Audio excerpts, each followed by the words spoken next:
découvert ici.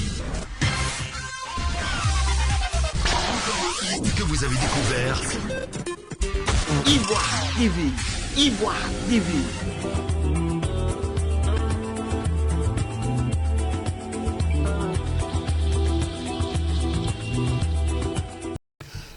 Le deuxième congrès ordinaire de la Confédération estudiantine et scolaire d'Afrique, CESA, s'est tenu ce vendredi à Abidjan avec la participation des délégués venus d'une dizaine de pays pour réfléchir pendant 2 jours sur les systèmes éducatifs du continent.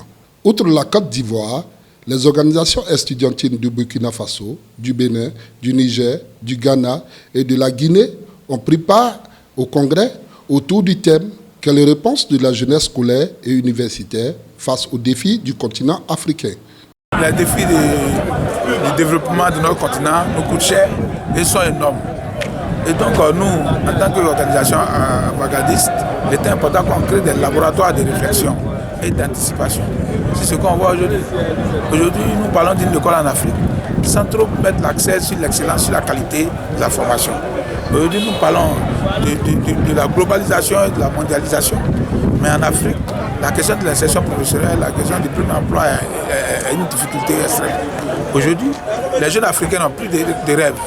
Ils préfèrent aller dans les eaux en termes d'immigration clandestine parce que pour eux, l'Eldorado c'est ailleurs.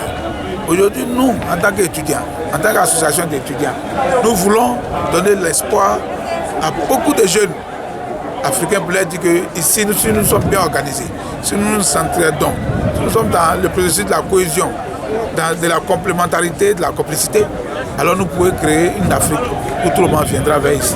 Parce que ici, est le berceau de l'humanité. En tout cas, comme je l'ai dit, c'est de créer ces grands laboratoires de complémentarité, parce que les déficits d'information, les déficits peuvent entraîner un jeune à aller vers le mauvais côté. Aujourd'hui, notre rôle, c'est de pouvoir ramener la majorité des jeunes sur la raison, les ramener à la question d'éthique. Parce que vous savez que l'Afrique a ses valeurs. L'Afrique a ses valeurs.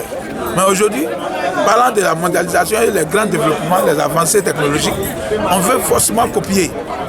Nous voulons ramener les jeunes à la réalité. Nous sommes africains, nous avons nos valeurs, nous devons les connaître et aller à la quête de d'autres en additif.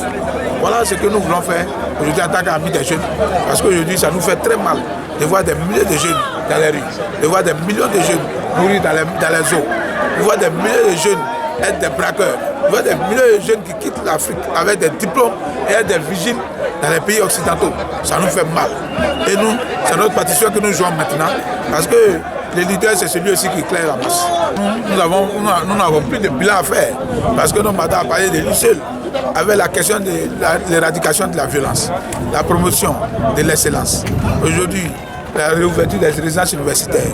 Aujourd'hui, avec 70% de l'applicabilité du système LMD.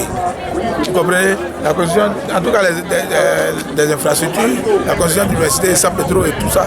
Mais ce qui est bon, c'est que c'est le combat contre les congés anticipés. Le combat contre les cotisations exceptionnelles qui empêchaient les enfants de pauvres d'avoir le droit à l'éducation. Aujourd'hui, ça n'existe plus en Côte d'Ivoire. Voilà. Aujourd'hui, nous avons demandé les états généraux de l'école depuis des décennies. Aujourd'hui, c'est une réalité. Le gouvernement s'est accaparé le projet et aujourd'hui est en train de nous guider pour qu'on sorte de ces états généraux de l'école des solutions pour une école responsable, pour une école de qualité. Nous, on pense que nous n'avons plus de bilan à faire. C'est pour cela même que nous sommes en train d'aider aujourd'hui l'Afrique à suivre le modèle des organisations qui proposent, au lieu de passer tous les jours à des grèves, à des casseries, il a fait ce loge dans les organisations qui proposent, avec des séminaires que nous multiplions. Je vous ai dit aux élèves étudiants de Côte d'Ivoire, particulièrement, mais généralement aux élèves et étudiants de l'Afrique, que l'espoir est une victoire et suivre les leaders qui leur permettent d'adopter le bon chemin et le chemin de la réussite. Il n'y a pas de réussite sans formation préalable. Il n'y a pas de réussite sans formation de qualité. Il n'y a pas d'insertion professionnelle sans diplôme. Et pour nous, ils doivent s'atteler parce que même celui qui a le niveau le plus bas peut aller se former dans les établissements de formation professionnelle ou technique. Et donc, c'est là que nous voulons amener la jeunesse, parce que la Chine aujourd'hui a un rang qui a été très respecté dans le monde.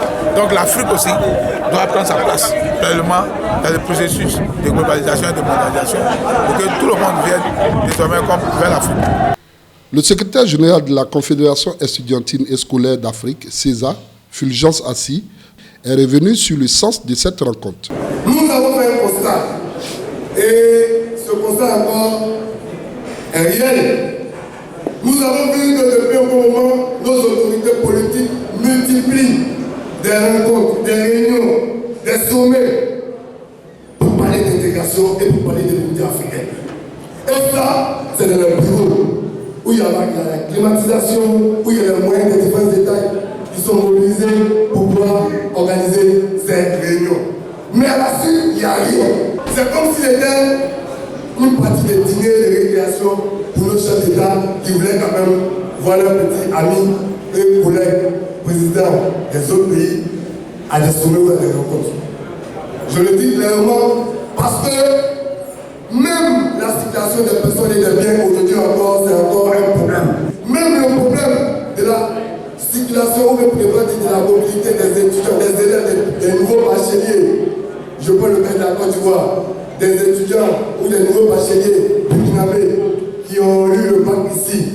Pour aller encore à Ouaga, pour continuer les études, c'est encore un problème. Mais si ces petites choses, on ne peut pas régler, un deux chefs d'État ne peut pas régler, ça veut dire qu'il y a un peu un mirage qu'on nous vend. C'est en cela que nous sommes dit, chers camarades, il fallait pour nous prendre sous nous la responsabilité de rapprocher le peuple à travers les élèves et les étudiants. On s'est dit que pour que demain, pour que dans des années, ça soit une véritable réalité, il fallait que déjà, pendant que nous sommes étudiants, nous puissions fraterniser, partager des valeurs, nous rapprocher. Excusez-moi de le dire, vous savez, les différents présidents, ils se connaissent seulement quand ils sont présidents. Par moment. C'est là qu'ils se fréquentent réellement. Mais après, quand tu es dans l'opposition, lui qui est président de l'autre côté, il a peur de te fréquenter parce que son homologue peut évidemment l'interpeller. Et donc, ce sont des comportements un peu hypocrites et politiques qu'ils entretiennent. Il faut rappeler que cette rencontre a démarré le 27 et a pris fin le 28 août 2021 au théâtre de la Cité Rouge à Abidjan-Cocody, en présence de plusieurs étudiants venus nombreux.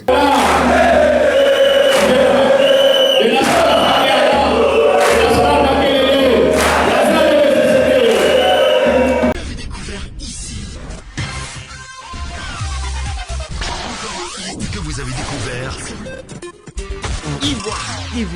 Ivoire TV.